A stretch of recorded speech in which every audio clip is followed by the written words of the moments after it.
नमस्कार जी, मैं मंजू। ये वही हिबिस्कस है जो गिलहरियों से तंग आके इसे मैंने ऊपर से कटिंग कर दी थी और मेरी बहुत सारी ग्राफ्टिंग जो चली गई थी। तो गिलहरियाँ जब भी इस पे खूब सारे विंटर में भी खूब सारे फ्लावर बर्ड आए और गिलहरियों ने इसको जैसे आते थे और कट करते जाती थी और उस पे जो ऊपर मैंने ग्राफ्टिंग चेक नहीं की, मुझे ध्यान नहीं रहा और बाद में फिर एक जो नीचे ग्राफ्टिंग थी वहाँ तक मैंने कट नहीं किया था, तो वहाँ वो एक वाली बच गई थी। तो यही है, ये खिल रहा है, ये देखिए ढेर सारा। और मेरे बहन भाइयों को एक चीज़ मैं ये भी शेयर करना चाहती हूँ कि मैंने ये हिबिस्कस पे देखा है कि जब मर्जी साल में इसकी आप अगर कटिंग कर देते हैं, थोड़ी बहुत प्रूनिंग कर देते हैं, तो फिर भी ये अच्छे से इसकी ग्रोथ होती है। तो मैं पास से इसको आपको दिखाती हूँ। देखिए कितने सारे फ्लावर्स ये इसके आए हुए हैं। तो ये मेरे ख्याल से 10-11 इंची का पोट है ये। तो फूल देखिए आप कितने सारे ये गिलहरियों से बच गए हैं, क्योंकि मैंने अभी आजकल नेट के नीचे इसे रखा हुआ है और नेट के नीचे भी इसे खूब साइड से धूप मिलती है। और ज़्यादा अगर छाया वाली जगह में रखेंगे तो आजकल जो मिली बग्स खूब सारे लग जाते हैं और फिर उनसे जो बहुत परेशानी होती है और फिर फ्लावर्स भी आना जो बंद ही हो जाते हैं, क्योंकि वो सारा जो इसका सैप है वो सक कर लेते हैं और फ्लावर बर्ड्स को फिर बड़ा ही नहीं होने देते। तो मैं दिखाती हूँ पास से।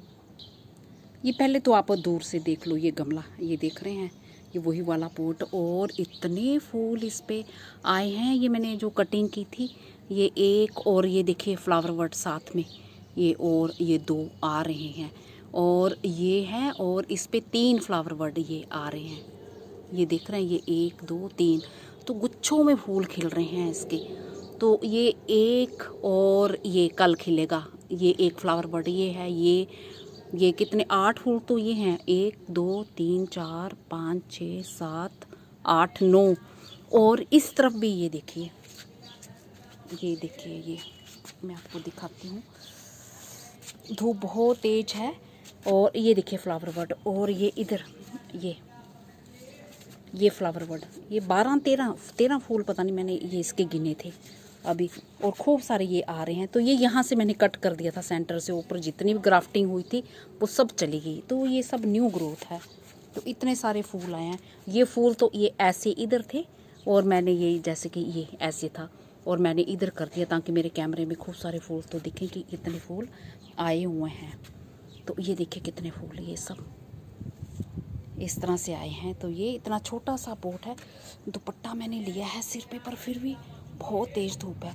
तो इस तरफ से ये देखिए, ये भी ये नीचे खिल रहा है। तो पता नहीं 13 फूल हैं, इतने कितने गिने थे, आप खुद ही गिन लेना कितने फूल हैं। तो इससे जो आप खाद की बात करते हैं कि खाद क्या देनी है, तो मेरे गार्डन में जो भी चीज़ें निकलती हैं, जो भी जैसे लिक्विड फर्टिलाइज़र ऑर्गेनिक चीज़ों का मैं बनाती हूँ, मैं वो सब देती हूँ। चाहे तो दही का वो मट्ठा होता है ना, जैसे हम बनाते हैं, तो वो बना सकते हैं, वो इसे दे सकते हैं। और ठंडी तासीर होती है। और मेरे कई भाई बहन पूछते हैं कि ठंडी तासीर वाली खाद, वैसे तो बाकी वाली खाद से तो आप जानते ही हो, मैं शेयर मैंने बहुत बारी किया हुआ है। तो एक और ठंडी तासीर वाली जो खाद होती है, ये जैसे ये पानी की ये जो देखते हैं पानी के जो प्लांट्स होते हैं हमारे, तो सीवीड, ये इससे जो खाद हमारी तैयार होती है ये ऐसे निकाल लीजिए। इसे आप ड्राई फॉर्म में भी, पाउडर फॉर्म में दे सकते हैं। ऐसे ड्राई करके सुखा लीजिए, ऐसे छाया में या धूप में कहीं भी सुखा लीजिए, तो न्यूट्रिएंट्स उन्हीं में बने रहते हैं। चाहे तो शिवाल होता है जो, उसको भी आप पीस के लिक्विड फर्टिलाइज़र में भी दे सकते हैं, कंपोस्ट में भी डाल सकते हैं, और ये इसका पाउडर बना के भी आप मिट्टी में डाल सकते हैं। तो जैसे मर्जी आप देना चाहते हैं, कोई प्लांट इससे ख़राब नहीं होते हैं। और दूसरी, मैं तो बाकी सब चीज़ें भी इस्तेमाल करती हूँ, जैसे गोबर की खाद हुई, तो उसमें ज़्यादा पानी मिला लो, ज़्यादा पानी मिलाने से कोई ख़राब नहीं लगती। चाहे वर्मी कंपोस्ट की मिला लो, जो आपके पास चीज़ हो। और आजकल एक ठंडी तासीर वाली खाद मैं और भी बताती हूँ, वो भी मैं अपने गार्डन में बनाती हूँ, बट मैंने कभी शेयर नहीं किया। वो जो खाद है, जैसे आजकल बेल आते हैं ना, जिनका हम शरबत पीते हैं, क्योंकि ठंडी तासीर होती है उनको आप भिगो दीजिए। तो उनमें भी पोटाशियम होता है, पोटाशियम के अलावा और भी बहुत कुछ उनमें होता है, और वो हमारे प्लांट्स के लिए बहुत ही बढ़िया है। तो चाहे तो आप 2 हफ्ते में दे दो, 3 हफ्ते में दे दो, महीने में एक ही बार डाल दो, जब आपका मन करे। तो मैं ख़ास करके जब जिन प्लांट्स पे फ्लावर्स आ रहे होते हैं, फ्लावर बर्ड्स बन रहे होते हैं, अब ढेर सारे प्लांट्स हैं, जब कुछ खाद बनाते हैं तो सबके लिए पूरी नहीं भी हो पाती है, तो फिर मेरी कोशिश रहती है कि उन्हीं प्लांट्स को मैं डालूं अब जिन पे फूल आ रहे हैं और फ्लावर बर्ड्स आ रहे हैं। तो ये देखिए ढेरों फ्लावर बर्ड्स आए हैं इस पर, और तो और ये देखिए, और ये जो ग्राफ्ट वाला था ना, ये इस पे भी ये खूब सारे कई ढेर सारे फूल दे चुका, और फिर भी इस पे ये फ्लावर बर्ड आ रहे हैं, ये जो ग्राफ्टिंग अलग से की हुई थी मैंने। तो ये है, इस तरह से हैं पूरे, ये मेरे फ्लावर्स आ रहे हैं। और मिट्टी को आपने मॉइस्ट रखना है। तो ये जो ब्रांच है ये सीधी जा रही थी, मैंने इस तरफ ये बांध दी ताकि ये मेरे कैमरे में फूल ये अच्छे से आए। ये है, ये ऐसे, ये इस तरह से ये आ रही है, ये ऊपर की तरफ थे ये फूल, तो ये जुड़े हुए ये यहाँ से। तो ये है, आप इस तरह से ये कर सकते हैं। और नेट के नीचे भी आप रखते हैं ना, तो ऐसा करिए कि जहाँ पे धूप मिले इनको। अब जब पूरा दिन की धूप में थे, ये इस तरह से थे, ये एक्चुअली पूरा दिन की धूप में थे, तो इस तरह से ये पत्तियाँ इनकी बर्न हो रही थी।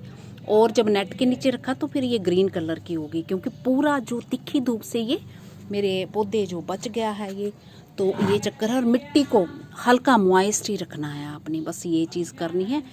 और आपके ये फूल ढेर सारे फ्लावर बर्ड आएंगे और ढेरों फूल इस पे खिलते रहेंगे। आप गिलहरियों के लिए कहते हैं, ये देखो, ये कल परसों पता नहीं ये मेरा ये इतना कोक्सकोम ये इतना तैयार हुआ, इतने कितने सारे इस पे फूल आ रहे। और ये देखो यहाँ से कट कर गई है। आज मैंने अभी लकड़ी रखी है और ये तार ताकि इसको सपोर्ट दूंगी, ऊपर ऐसे बांध दूंगी। तो ये ऐसे करती हैं, ऐसे कट कर करके ये ऐसे ख़राब कर जाती हैं पौधे सारे मेरे। ये मेरे गार्डन में पिटूनिया भी खूब सारे खिल रहे हैं। तो फूलों की भरपूर गर्मी में मेरे यहाँ कमी नहीं है, बट बस यही है कि अगर गिलहरियाँ इन्हें छोड़ दें तब तो कुछ बात भी बने। ये इस कलर का भी पिटूनिया खूब अच्छा लग रहा है, प्यारा, तो ये भी खिल रहा है। तो बहुत ही आराम देते हैं, ठंडक पहुंचाते हैं ये आँखों में खिलते हुए इतनी गर्मी में। तो आपके पास जो भी चीज़ हो आपके घर में, चाहे फ्रूट के छिलके हों, ये सब जैसे मैं बताती रहती हूँ वो दे सकते हैं। तो ये बीच बीच में मेरे ये क्राइसेंथेमम के फ्लावर्स भी ये ऐसे कुछ ना कुछ ये आते रहते हैं।